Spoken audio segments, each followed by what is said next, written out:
ஆகிய இயேசு கிறிஸ்துவின் நாமத்தில் காலை வாழ்த்துக்கள். இன்றைய மன்னா, கர்த்தருடைய சத்தம் மகத்துவம் உள்ளது. சங்கீதம் 29:4 பின்பகுதி. முன்பகுதியில் அவருடைய சத்தம் வல்லமை உள்ளதுன்னு என்று சொல்லி பார்த்தோம் 2 நாளைக்கு முன்னால். இன்றைக்கு கர்த்தருடைய சத்தம் மகத்துவம் உள்ளது என்று சொல்லி பின்பகுதியில் சொல்லப்பட்டிருக்குது. மகத்துவமுள்ள தேவன், நம்முடைய ஆண்டவர் மகத்துவமும் வல்லமையில் பராக்கிரமுள்ள தேவன் என்று சொல்லி நிறைய இடத்துல சொல்லப்பட்டிருக்கிறத நம்ம பார்க்குறோம். அந்த மகத்துவமுள்ள சத்தத்தினால என்னென்ன செய்கிறாருன்னு பார்க்கும்போது ரொம்ப ஆச்சரியமான காரியமாக இருக்குது. பாருங்கள், உபாகமம் 3ஆம் அதிகாரத்தில் பார்த்தீங்கன்னா கர்த்தர் பாருங்க, அவர் மகத்துவமுள்ள ஆண்டவராய் இருக்கிறார். அவர் சொல்றாரு பாருங்க, வாசிக்கிறேன் 24ஆம் வசனம் 3:24.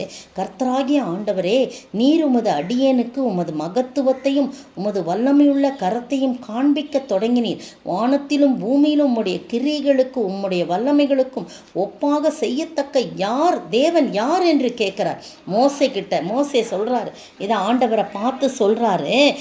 நிறைய காரியம் அவருக்கு சொல்லி இருக்கிறாரு. அதை தான் அந்த சொல்கிறார், உம்முடைய மகத்துவத்தையும் உம்முடைய வல்லமையும் வல்லமையுள்ள கரத்தையும் எனக்கு காண்பிச்சிருக்கீங்க, நிறைய காரியம் எனக்கு காண்பிச்சிருக்கீங்க அப்படின்னு சொல்கிறார். ஆனாலும் உங்களுடைய ஜனங்களை பார்த்து சொல்கிறார் மோசே, இதெல்லாம் எனக்கு ஆண்டவர் காட்டினார், அவர் என்னை நோக்கி இதெல்லாம் சொன்னார்.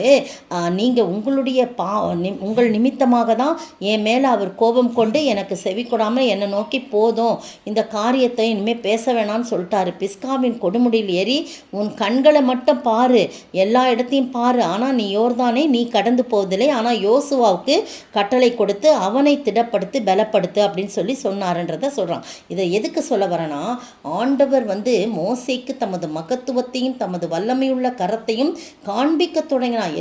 எவ்வளோ அவருக்கு மட்டும் இல்லை, அவர் வழி நடத்தி வந்த இஸ்ரவேல் ஜனங்கள் அவ்வளோ பேருக்கும் செய்கிறார். அதான் நம்முடைய வல்லமைகளுக்கு உம்முடைய மகத்துவத்துக்கும் ஒப்பாக செய்யத்தக்க தேவன் யார் என்று சொல்லி கேட்கப்படுது. பாருங்க, அதே மாதிரி உபாகமம் 5:24 பாருங்க. 5:24, இதோ உம்முடைய தேவனாகிய நம்முடைய தேவனாகிய கர்த்தர் நமக்கு தம்முடைய மகிமையும் தம்முடைய மகத்துவத்தையும் காண்பித்தார்.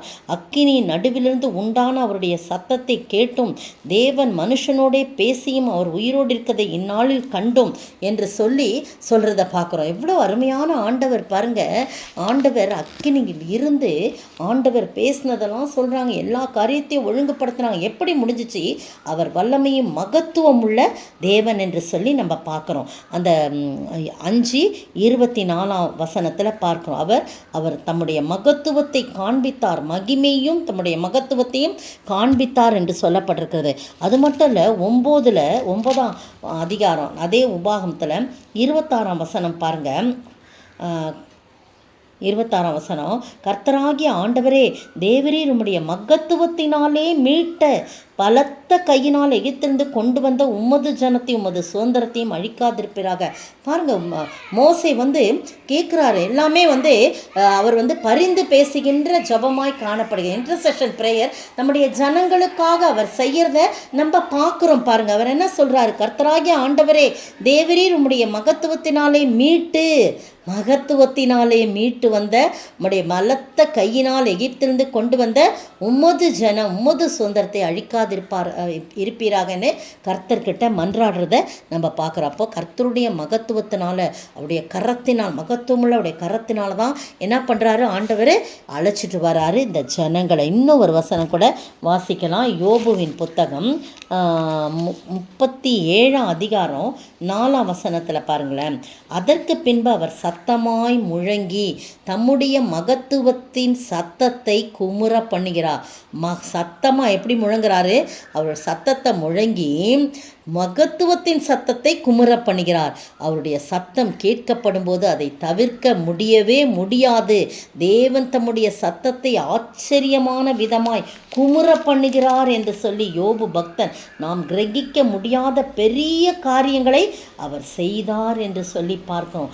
அவர் உறைந்த மழையும் கல் மழையும் தம்முடைய வல்லமையான பெருமழையும் பார்த்து பூமியின் மேல் பெய்யுங்கள் என்று கட்டளையிடும்போது அது அப்படியே ஆகும். அவருடைய மகத்துவம் உள்ள சத்தத்தினால எல்லாம் நடக்கும். நீங்கள் வாசித்து பாருங்கள், வாசிக்க ரொம்ப மகிழ்ச்சியாக இருக்குது. அவருடைய சத்தம் மகிமை உள்ளது, மகத்துவம் உள்ளது என்று சொல்லி பார்க்கணும். அதை தான் சங்கீதக்காரனாகிய தாவீது உணர்ந்து அவருடைய சத்தத்தை குறித்து இத்தனை தடவை அந்த 29ஆம் சங்கீதத்தில் சொல்கிறார். எனவே அவருடைய சத்தத்தை உணர்ந்து நாமும் கூட அந்த மகத்துவமான சத்தத்தை கேட்டு அதன்படி வாழ ஆண்டவர் தாமே கிருபை செய்வாராக. ஆமென். கண்மலையை நீர் பிளந்து உந்தன் ஜனங்களின் தாகம் தீத்தி நாமம் மகத்துவம் இன்னும் அற்புதம் செய்திடுவி. நாமம் மகத்துவம் இன்னும் அற்புதம் செய்திடுவி. உமக்கொப்பானவர் யார்? உமக்கொப்பானவர் யார்?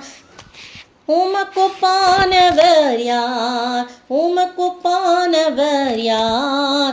வானத்திலும் பூமியிலும் உமக்கொப்பானவர் யார்? ஸ்தோத்திரிக்கிற ஆண்டவரே, துதிக்கிற ராஜா, தகப்பனே, நீர் எத்தனை நல்லவர். உமக்கொப்பான தேவன் ஒருவரும் இல்லை. உம்முடைய மகத்துவமுள்ள சத்தத்தை முழங்க பண்ணி எவ்வளவு பெரிய காரியங்களை செய்கிறேன். அந்த காரியங்களை எங்களுடைய வாழ்க்கையிலும் செய்ய எங்களை அர்ப்பணிக்கிறோம். இயேசுவின் நாமத்தில் ஜெபிக்கிறோம் பிதாவே, ஆமென். நேற்றைய பதில்: நன்மை செய்கிறவன் தேவனால் உண்டாயிருக்கிறான், தீமை செய்கிறவன் தேவனை காணவில்லை. 3 யோவான் வசனம் 11 பின்பகுதி. இன்றைய கேள்வி: பிரதான தூதனாகிய யார் யாரை குறித்து யாருடனே தர்க்கித்து பேசினார்?